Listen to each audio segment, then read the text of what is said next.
I've worked quite a lot on the role and responsibility of the fossil fuel industry in climate change. And then I was working also on another line of research, let's say, and I realized that it was not enough to focus on the fossil fuel industry. I realized that there was something broad, let's say a galaxy of other actors that support the continuity of fossil fuels, and that galaxy I call the fossil blocks. Now I'm writing a book on climate reparation and the fossil block. You are so can I move on this? Okay, so thank you.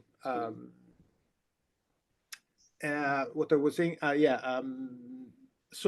what I'm trying to do now with this book is to imagine a way of distributing climate reparations to the components of this fossil block, since basically I see climate reparations as a sort of overarching, let me call it, tool for addressing systemic climate harm, and which at the same time reflects as a tool the structure underlying this kind of deep and entrenched harm. It's not just something related to emissions. And as I said at the outset, I believe that this kind of climate reparation should be applied to not only to the main, let's say, harm perpetrator, which is the fossil fuel industry, as Denise rightly said in the presentation before, but to this structure that I called fossil block, which basically has the objective to reproduce the fossil centrality to support the continuity of the use of fossil fuels and to slow down and to stop to resist the exit and the phasing out of fossil fuel. So this is my locus, my site of responsibility. Please. So what's a fossil block then? Basically, it's usually a galaxy of different agents that usually develops around the fossil fuel infrastructure. And for instance, this book on climate reparation I'm writing is focused on a huge infrastructure in Argentina, which is the second, the Vaca Muerta shale deposit. And it's a group, a configuration of agents supporting, protecting that infrastructure with the ultimate objective of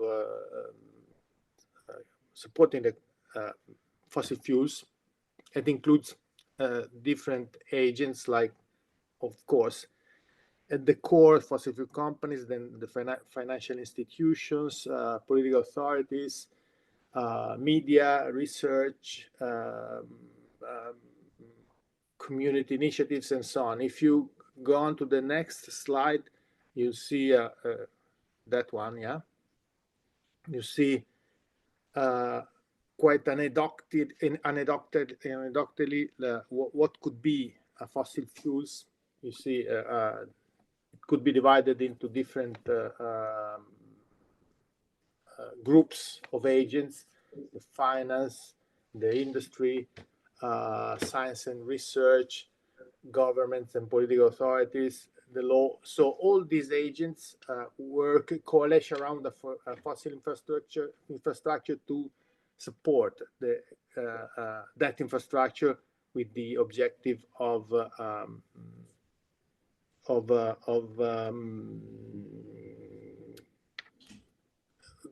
locking us in the current carbon intensive fossil system. Please go to the next slide.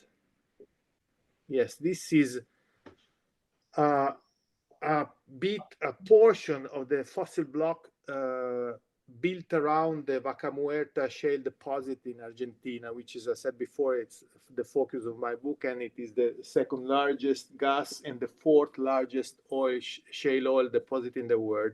It's big like the infamous, or even bigger probably than the infamous Permian Basin in the United States. You see in gray, the gray circles are the fossil fuel companies, and I hope that you can see something. And the yellow circles are the financial institutions backing this huge project, which should transport shale gas and oil from northern Patagonia to the Bahia Blanca terminal, and then it should flood all over the world. It's one of the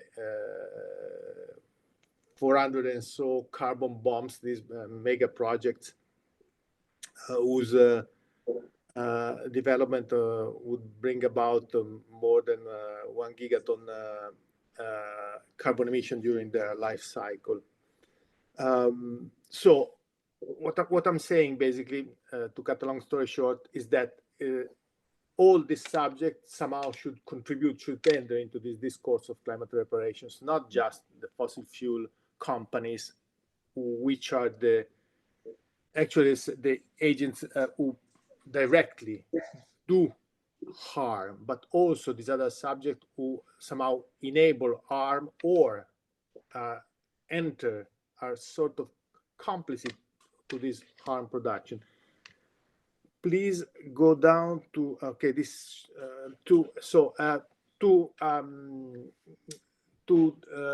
include into this discourse of climate reparations the components of the fossil blocks.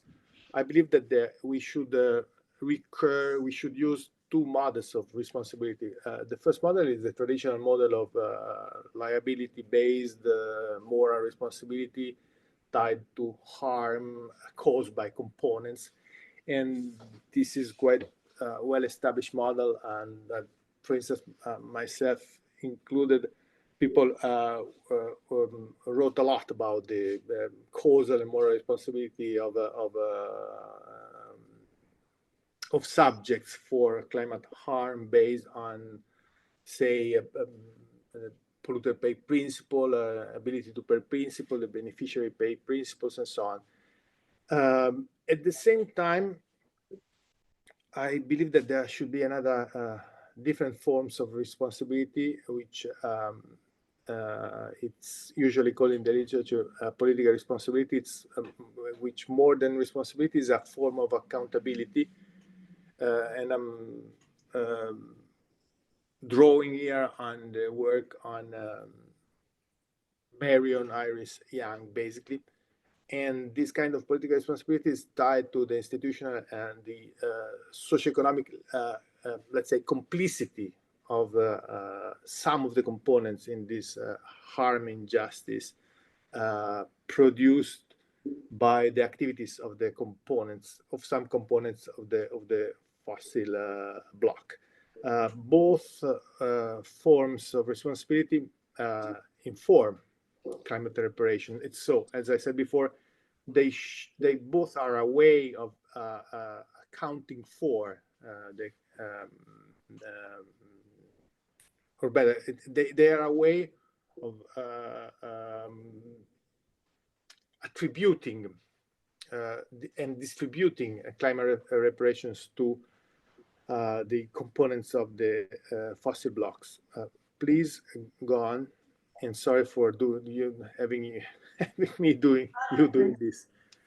So, as I said before, the grounds for moral responsibility, it's the traditional grounds, and as we will see in a bit, they will apply mostly to what I define the core components of the fossil blocks, and the core components are those who are associated with harm directly, both as harm doers and as harm enablers. Please go on. with the others, the following slide. Whereas the grounds for some other components, which I call supporting components, is that of political responsibility. And as I cursorily mentioned before, these political responsibility of some of the components of the fossil blocks depends on their institutional power and their sort of complicity to the activities of this machine working to promote the continuity of fossil fuels. It depends on the fact that some of these components, let's say, share or let's say enjoy a kind of structural benefit in participating in this activity. And also it depends on the fact that they do not act even if to stop the activity, the danger activity of the entire fossil block, even if they have the capacity to do so. Please go on. So I hope that you can understand, you can see something here. This is a sort of categorization of the membership to a fossil block. So by membership, I mean the degree of participation of the components of the fossil block. And you see that there are components with the stronger, the harshest membership type, full membership, and they are core components, those who basically produce direct arm, basically the center of the fossil block, fossil fuel companies. Here you see a kind of example, and this is grounded in moral responsibility. At a lower level of membership and therefore at a lower level of responsibility, always on the side of the moral responsibility, we have these components with a strong membership, which do not produce harm directly, but enable harm. And so are all these kind of companies that support fossil fuel companies in their production processes, like pipeline operation, oil field service companies, which respond as well to this kind of moral responsibility. At a lower level of membership, we have the intermediate level of membership. We have these supporting components with transformative capacity, capacity to, let's say, to be clear, to change things, like banks or political authorities, which have a kind of a strong political accountability, and so a different kind, again, of participation to the climate reparation owed by the fossil block. And then at the lower level of membership, and therefore at the lower level of responsibility, again, in this case, political responsibility, we have supporting components like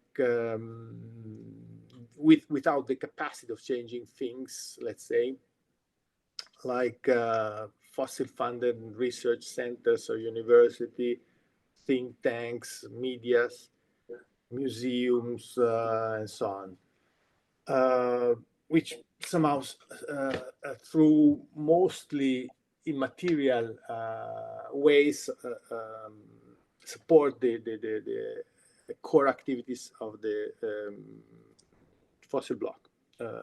If you kindly go on, please. So this is another distinction that I made.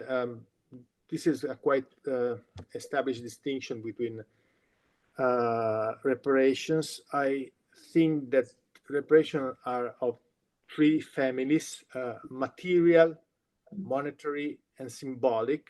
And then it is possible to distinguish within each of these families different types of reparation.